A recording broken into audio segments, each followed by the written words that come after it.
Mindset. Mengubah pola berpikir untuk perubahan besar dalam hidup Anda. Bagian 3. Kebenaran tentang kemampuan dan pencapaian. Subchapter, mempercayai pendapat orang lain. Banyak perempuan memiliki persoalan tidak hanya dengan berbagai stereotip, tapi juga dengan pendapat orang lain tentang diri mereka pada umumnya. Mereka terlalu mempercayainya. Suatu hari, saya memasuki sebuah toko obat di Hawaii untuk membeli benang gigi dan deodoran.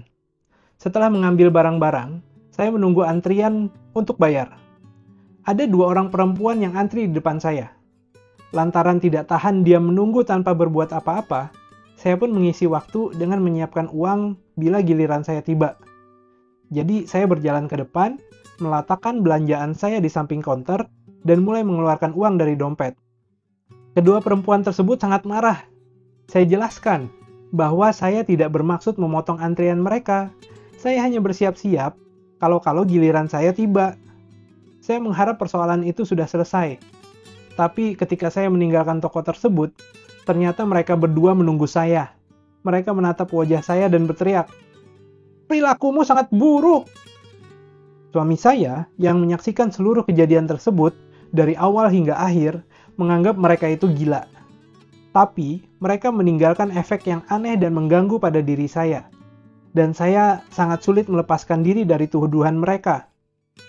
Kerentanan ini bisa menimpa kaum perempuan yang paling cakap dan memiliki prestasi tinggi sekalipun. Kenapa bisa terjadi? Ketika masih kecil, gadis-gadis ini demikian sempurna. Dan mereka juga senang dengan cerita setiap orang tentang diri mereka. Mereka berperilaku demikian baik, begitu mungil, suka menolong, dan cepat dewasa. Para gadis belajar mempercayai penilaian orang lain tentang mereka. Astaga, setiap orang begitu baik sama saya. Jika mereka mengkritik saya, itu pasti benar. Bahkan kaum perempuan yang duduk di universitas-universitas paling bergengsi di negeri ini pun mengatakan bahwa pendapat orang lain merupakan cara yang baik untuk mengetahui kemampuan mereka. Sementara, anak laki-laki selalu dimarahi dan disalahkan. Ketika kami mengamati proses belajar mengajar di beberapa ruangan kelas sekolah dasar, kami melihat bahwa anak laki-laki mendapatkan 8 kali lebih banyak kritikan atas perilaku mereka dibandingkan anak perempuan.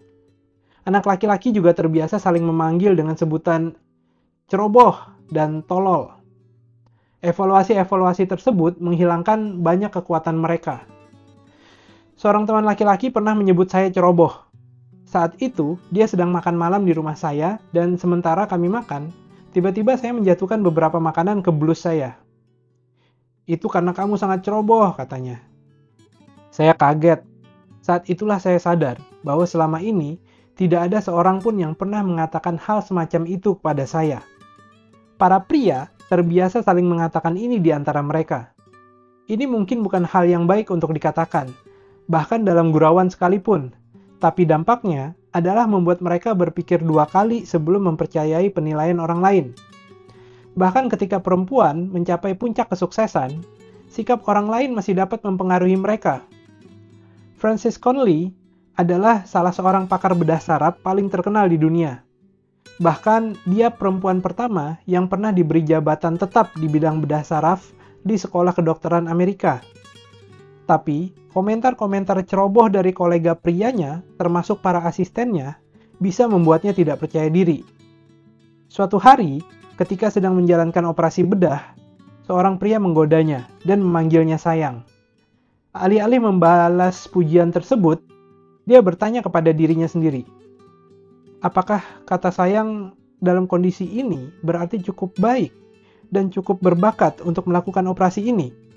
Dia bertanya-tanya dalam pikirannya.